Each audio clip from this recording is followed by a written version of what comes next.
مرة رحت نشري واحد جديد، لقيت مع زكريا قاعد يمشي مورايا ويحبس فيا وانا نغاول باش ما يلحقنيش. سبقني وحبسني، قال لي علاش كديري هكا؟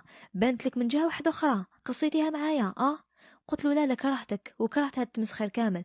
قال لي ديري في بالك بلي ما راحش تقدري تتزوجي مع غيري، وراكي على بالك واش كاين. قلت له على بالي بلا ما تفكرني، ودوك روح خطيني خير من خاوتي يشوفوك معايا. قال لي نوصيك حاجه، بالك نشوفك زغدتي منا ولا منا، والله غير ما فوتها لك وراني نعس فيك. جاز الصيف وقربت الدخلة وكنا نوجدوا العرس خاوتي. درناهم في نهار واحد بحكم خاوتي قيس قيس حبوا يتشاركوا ويديروا عرس واحد. أنا التهيت في العرس والتوجات، وكنت مع ماما نوجدوا في ديور العرايس نسيقوا ونصبغوا، لأنه خاوتي كيكرا وما لحقوش المصاريف تاع الصبيغة وكذا. أيا خدمنا أنا وماما وبابا ورجعنا لهم ديورهم تهبل. بابا كان مستكلف بالأمور تاع البريكولاج وكذا، وأنا وماما نيطواياج وصبيغة. كملنا اموراتنا وجوزنا بتعلاق تاع العرايس الحمد لله، والحق العرس. هذيك الصبحه ديجا الحاله ما تبشرش، حوايجي تبحروا. ماما تقلقت على القضيان والطياب وتفرغ زعفها فيا. المهم خلوطه وخلاص. جوزناها كيما كان الحال، والحق الوقت باش نروحوا نجيبوا العرايس.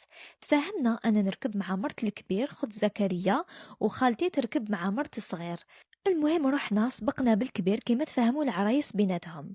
جبناها ورحنا للتانية، كي لحقنا وجات تخرج جدها قالت لنا عوايد ناخذ العريس تركب مع العروسة، وبدات تدير في المداهش وكهدا وما كفاش خرجوكم في نهار واحد وماشي مليح ودارت حس كبير. مرت خويا الاول قالت لي معليش اركبي معاها، رحت انا وركبت معاها، وخوتي ما عجبهمش الحال كي دارت لهم هكاك. كي لحقنا للدار تانيت قالت لهم بنت وليدي هي تدخل لولا ولا ما كاش، زدنا درنا لها قسطوها يا سيدي. لحقنا باش تمد لهم ماما الحليب والتمر، قالت تبداي بنت وليدي ومن بعد الاخرى، وقدامها وما حشمت ما والو. العروسه الاخرى مسكينه تبكي بالشهقه، قلنا غير معليش. ماما هنا زعفت وما عجبهاش الحال، قالت كيما دخلوا كيف كيف يشربوا الحليب كيف كيف،